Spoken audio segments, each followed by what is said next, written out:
పర్వాలేదు, కానీ దాన్ని మాత్రం పెద్ద చదువులు చదివించాలి.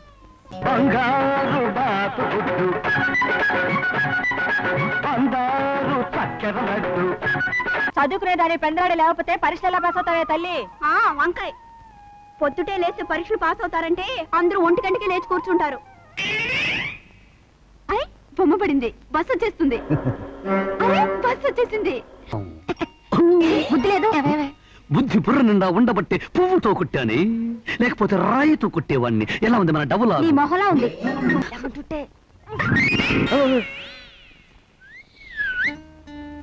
బ్యూటిఫుల్ ఫేస్, అందమైన క్రాప్, తెల్లని బట్టలు వేసుకుని నేను హీరో లాగుంటే నన్ను పట్టుకుని రౌడీ అంటావా? రౌడీ లాగున్నానా? రౌడీ లాగున్నానా? లేదు, నువ్వు మీరు హీరోలాగే ఉన్నారు. డబ్బులు నోట్లో పోగు చేసి నాకిస్తూ ఉంటుంది కదూ శబరి బామ్మ. ఓరే నాయనా, నేను ఆ శబర్లా నీకు కావాలంటే 4 అరటిపళ్ళు పెడతాను, తినేసిపో.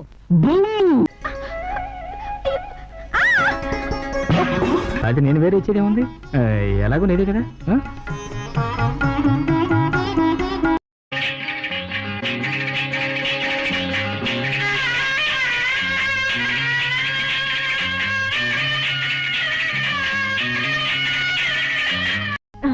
నువ్వేదో చెప్పాలనుకున్నావుగా, చెప్పే.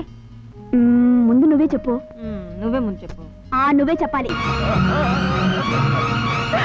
మళ్ళీ అదే కూత. వాత పెట్టించుకుంటావేంట్రా నా చేత? చుంచుమొహం వాడా బాబు.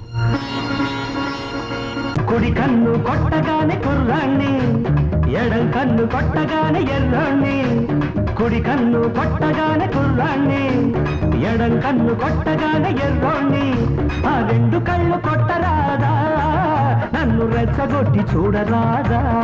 నేనే దేవుడికి పూజ చేసినా నీ మేలు కూడా చేశానే. అలాంటిది నాకే ద్రోహం చేస్తావా? నాకే అన్యాయం చేస్తావా?